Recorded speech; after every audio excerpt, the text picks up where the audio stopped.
Hello, everyone, and welcome back to Horror House. I am Morgan, your host as always, and carrying on with our Halloween month return. Today, midweek, that's right, we're not on a Sunday today, we are in fact releasing this on a Wednesday.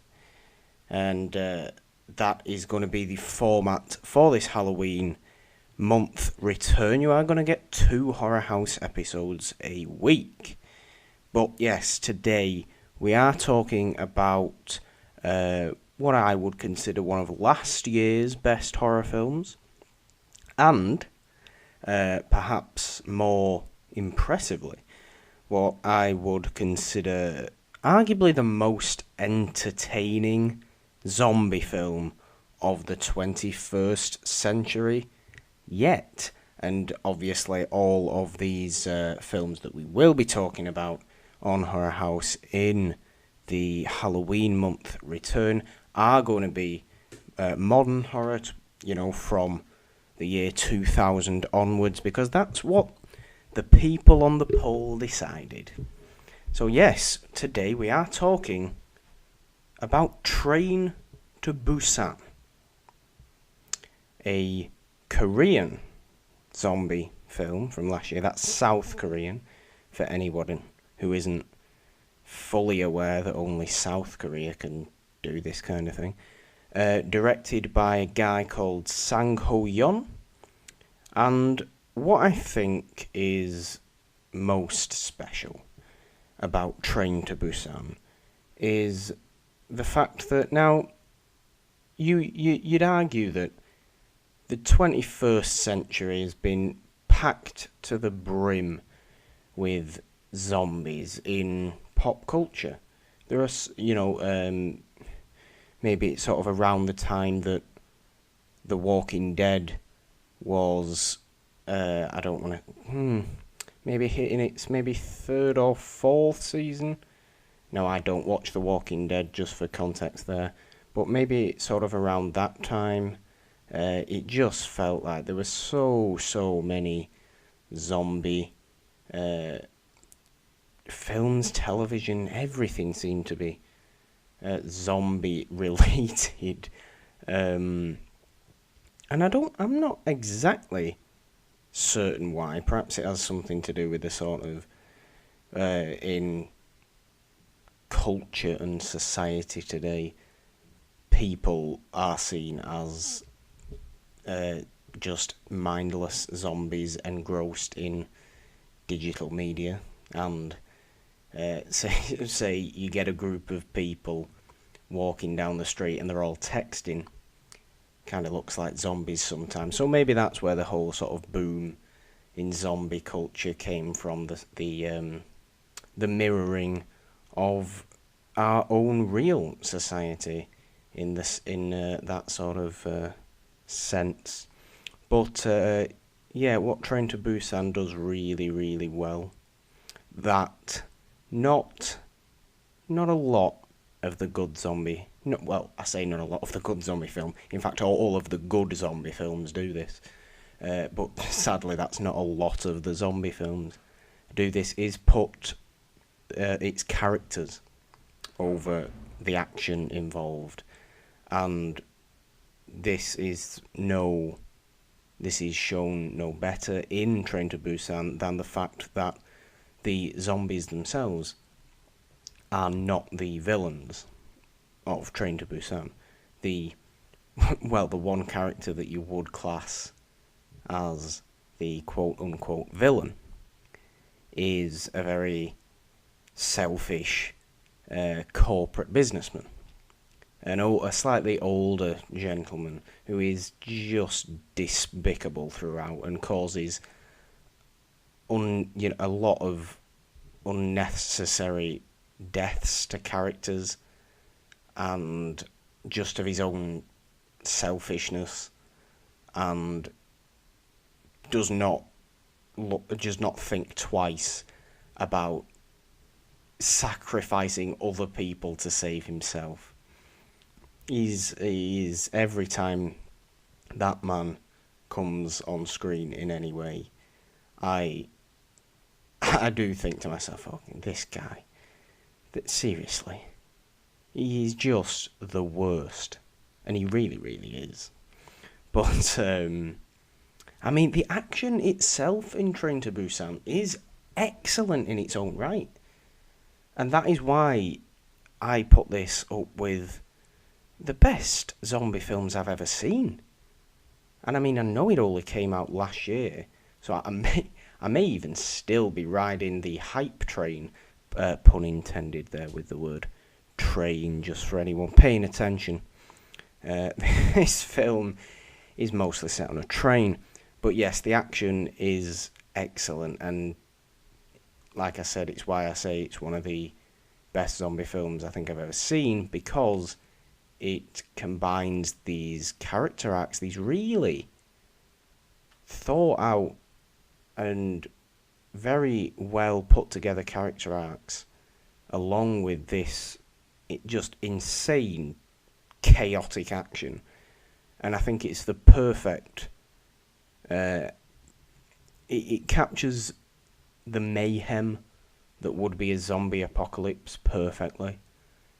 And I don't think that all out mental mayhem, just complete balls to the wall chaos, has been shown in a zombie film quite as well as it was in Train to Busan.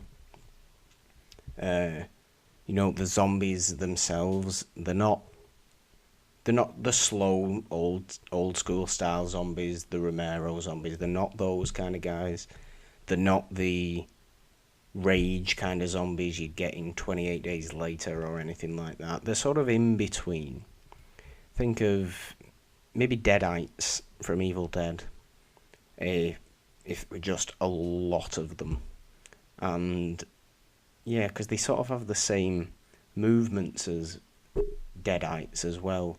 That sort of really quick sort of twitches and cracking bones. The sound design in Train to Busan is really, really impressive as well. It is outstanding, because you hear every single spine crack in these zombies.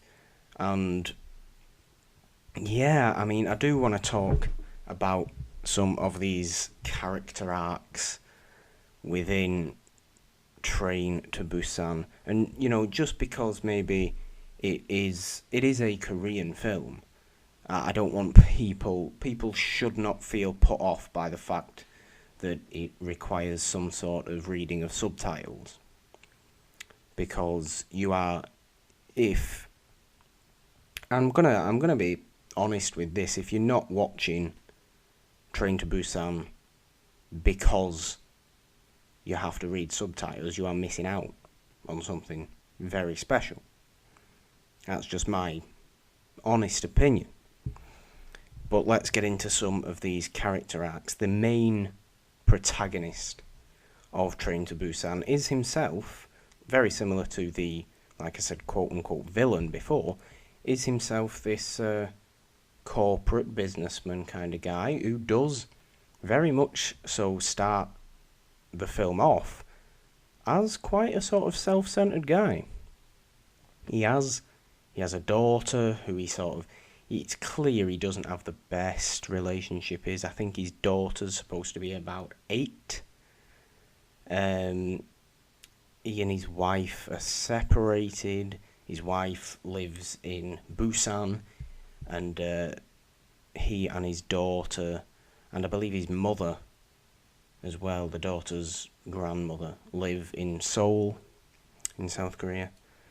And the entire film is about the train journey that he and his daughter take from Seoul to Busan, in order that so the daughter can see her mother for her birthday, because that is all she wanted for her birthday, was to see her mum in Busan, which is nice. And ultimately the father agrees to take her.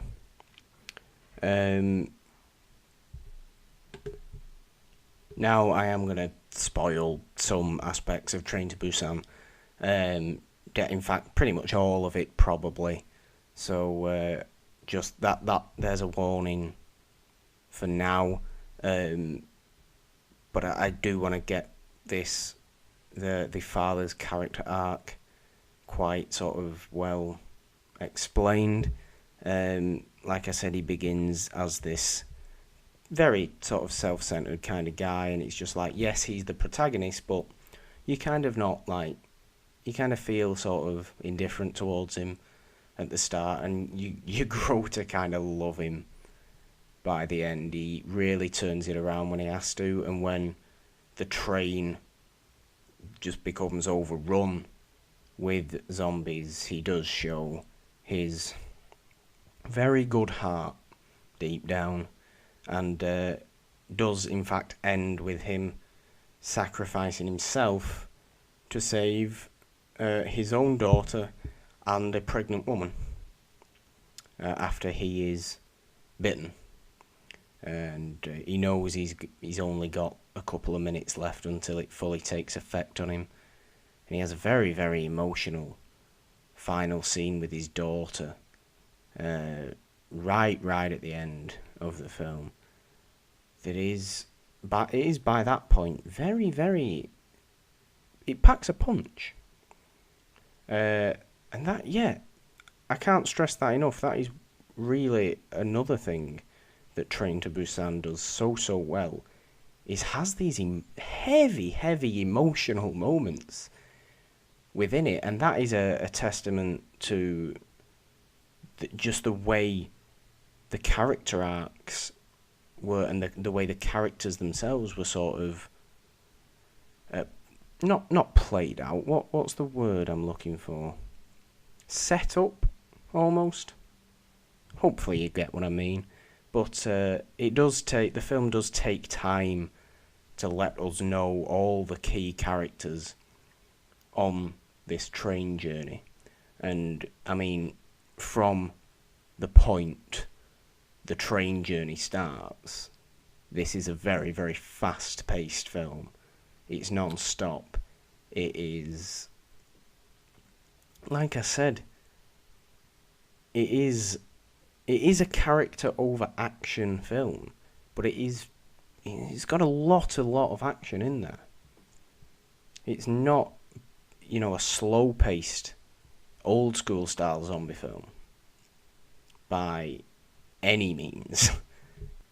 Just some of the other characters that you get in Train to Busan. There is a baseball team, like a teenage baseball team, I think maybe even like a high school baseball team, on the train journey, one of which ends up surviving the longest and is forced to, beat his now zombified team to death. Well, to second death. They are zombies at this point. In order to actually save people's lives. I mean, that's a really good character moment there. And up until that point, we get enough from this guy. We are told enough about this guy that this matters to us as well. That we're invested in his storyline. His ultimately very minor storyline. But we know enough about him. He is set up in a way that, and every key character is set up in a way that when their big emotional moment comes, it matters to us as well, as an audience watching it.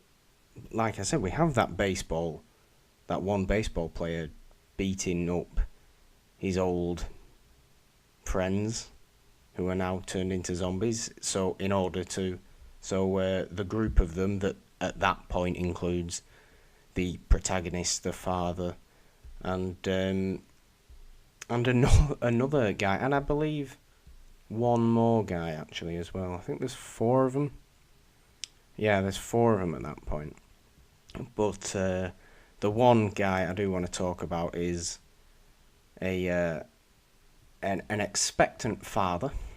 There's a pregnant couple on the train journey as well, and the father is perhaps the best character in the entire film. Certainly my favourite, because he's kind of the comic relief, but he's an absolute badass and a beast as well. And I think he is sort of the perfect way to represent what the film as a whole is. A mix of emotion and action that's just blended together seamlessly. And that is what this father is, because he is a complete beast when he needs to be, when it comes to taking dozens of these zombies out with his fists and a baseball bat. He just does it. And he's doing this so he can go and rescue another small group of people that includes his pregnant wife and the daughter of the protagonist, who are trapped in a toilet cubicle in another carriage. And I think this group of four has to get.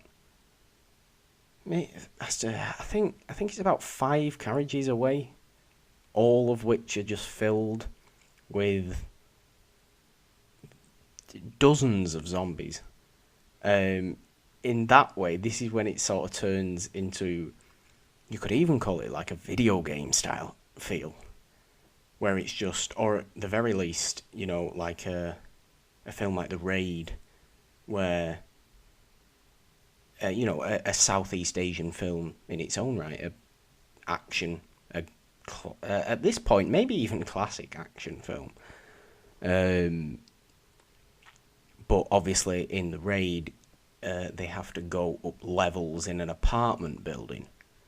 In Train to Busan, it carriages on a train, and there's sort of like a 15-minute period where it feels very much like that, and it's very, very entertaining. And the expectant father, I forget their names, because it is in, they are all Korean names, and so please forgive me there. But I hope you can at least gather what I'm saying. But he also has maybe the second most emotional moment in the entire film, because he and his wife, they can't think of a name for their baby, and this is set up before all the zombies happen, right as we get on the train. But by his end, his sacrifice, he is another sacrifice, watched by his pregnant wife. He thinks of a name for the child, and he shouts that name to his wife before letting himself be taken by the zombies that he's been holding off in order to get everyone else to safety. And that again, that's a gut punch for the audience. It really, really is. You have the two older women, the sisters as well. They're perhaps the most minor of the key characters, but even their relationship is set up earlier in the film, and when one sister has to watch the other sister die, even that gets you. And I think sometimes, and to be honest, quite a lot of the times in zombie films, you're not too bothered about the characters' deaths, because the zombies are the focus of whatever film you might be watching, or whatever it may be. But that's not the case in Train to Busan, at least with these key characters. And that, like I keep saying, that is a testament to how well set up they all are. And they're not necessarily sort of what you'd consider horror stereotypes either.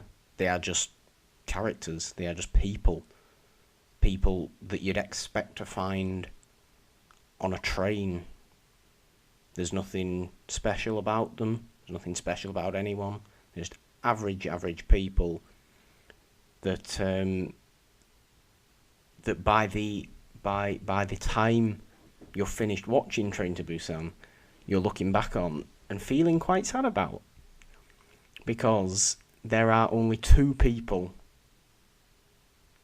characters that in fact there are only two people from the entire train that survive in the end and actually make it to Busan, where the military at that point are stationed, because the zombie outbreak has taken over the entire country. And those two that survive are the pregnant woman and the protagonist's daughter.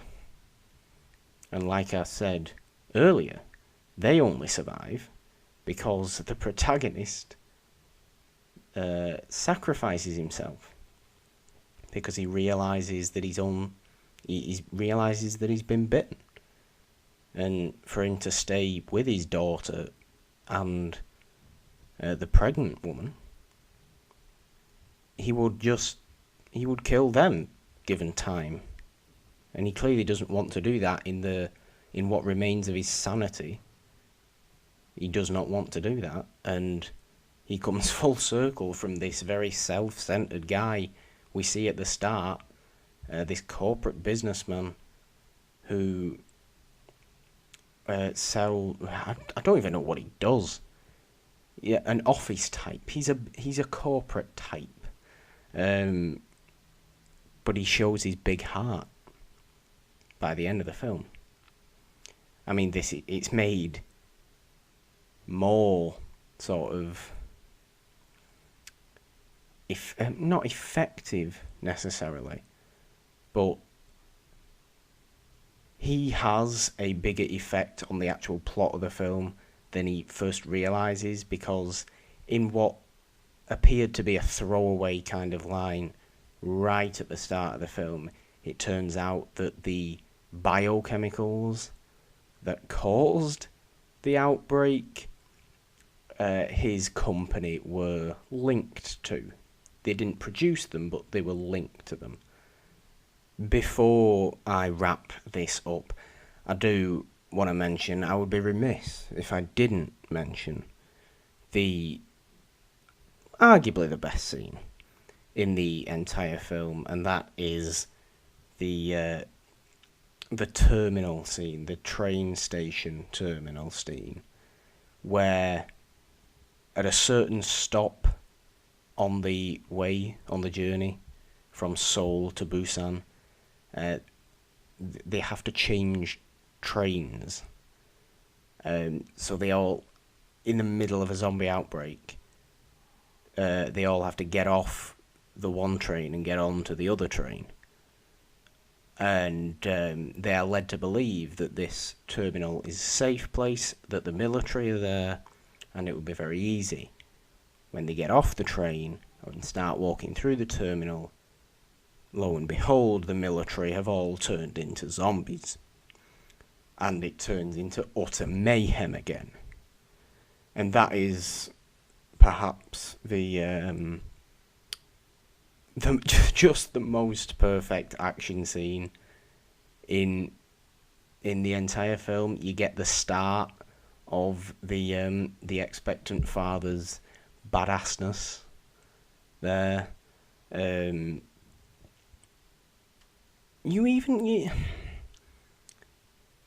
yeah, it's a scene that does focus on him a lot, to be fair, because he also actually ends up saving the protagonist's daughter with his flailing elbows that go into a zombie. But it's why I love the guy. It's why I love that guy. But I think that is gonna about do it for this midweek episode of Horror House. I did want to keep it quite nice and short, but I will say this to let you all know who are listening that this coming weekend, from Thursday till Sunday, Grimfest Horror Film Festival is taking place in Manchester, and guess who's going again? Yeah, I am. You may remember my a bit of my Grimfest coverage from last year in the recap episode we had on Grimfest 2016 on Horror House. We were joined by director Matt Stewart's for a short interview about his film Tonight She Comes that premiered last year at the festival and is currently actually, I don't know if it's actually this Friday, maybe it's even this Thursday, but I believe that for anyone who's in Los Angeles, you can go and see that on the you can go and see Tonight She Comes on the big screen. I can't quite remember what particular cinema it's at, but I know that Matt Stewart himself is going to be there as well. And I just implore as many people as possible to look out for Tonight She Comes, because it truly was bizarre and wonderful. But yes, just so anyone listening does know, you will be getting Grimfest 2017 coverage coming from Horror House in the form of a recap that will be up at this point next week, and you will be also able to check out reviews of some of the films that I will be seeing on thepurpledon.com. Guys, if you did enjoy this gushing episode all about Train to Busan, please leave a like, and if you are on YouTube, please sub to this channel for plenty more from Horror House. You get the Enlightenment Hour as well, and you get whatever else I make on here, whatever else I produce, whether it is comic book related videos, whether it's even vlog type videos, and you will be getting a vlog of Grimfest 2017 as well. And I should say, if you are on Apple Podcasts as well, I didn't call it iTunes this time, but I just did then, so that's, ruined that. But if you are on Apple Podcasts, please leave a rate and review of the show as well. That would really help, and I'd be very, very appreciative, and I'd love you forever. And what else can you do? You can follow the podcast on Twitter at Horror House Pod. You can hashtag Horror House Pod if you want to talk about the show on the Twitters, or you can follow me personally at the Purple Don with a little underscore at the end. That's about all I'm gonna say, guys. Thank you very much, as always, for listening, and until next time, goodbye.